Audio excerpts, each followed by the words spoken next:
What the heck is up, YouTube? It's your boy Joey P, and in today's video we're going to go over how I made this transition here in Premiere Pro.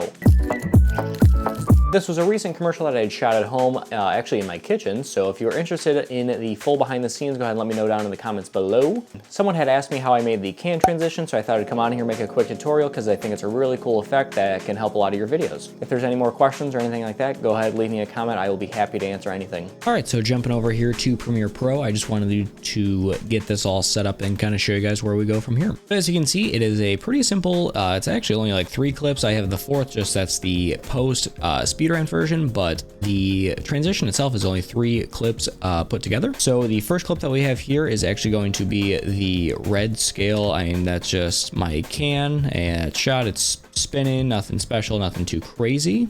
All right, so we saw the red can. I'll turn on the green can so we can see. The green can is the exact same thing. I just tried to, the key part is going to be matching them so that they are in the same position within their spin, so that you're not getting like this jarring when it transitions. It's a completely like different side of the can.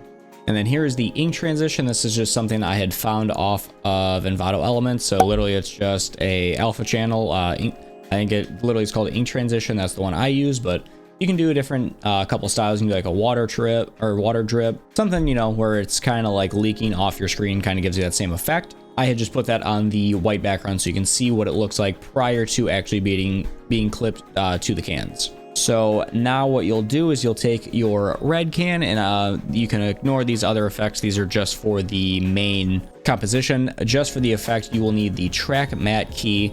You will set it to whichever layer your ink transition is on or your transition is on. You'll make sure you're using a matte alpha, and that way that is going to give you that the transition between the 2 cans. I use kind of that scale up just to bring the cans more into focus for the viewers. So I scale it up, and then the transition starts, and that is when you get that. And on the way down, I bring it back to normal size and spin it once, so you're seeing the front of the can again and not like the side label or any like the nutrition facts or anything like that. You just want to make sure you're catching the most important part of the can, which is going to be the front label. And that there is how that transition is done. It's honestly nothing too crazy, too complicated. It's just making sure you have 2 of the same shots of your cans, and then using that ink transition as your alpha channel to kind of disintegrate between the 2, and gives you this really cool, almost like the labels coming off the can are like just falling off. I think it's a really good effect, very useful for product videography for sure. So I think another big part outside of obviously the text effects, everything like that, I think another big part of selling the effect is going to be your sound design. So make sure that you are,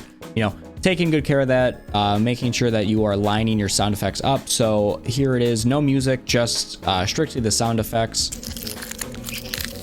You can kind of hear it's like that cold, almost windy, like ice crunching sound. I think that's a really good idea for this kind of style, just because I think it really helps like sell the effect that this is transitioning from like, and it's like disintegrating off of the can. And then moving up in the timeline a little bit further, you have a similar transition, just a little bit more on a full scale. It's like a screen to screen transition.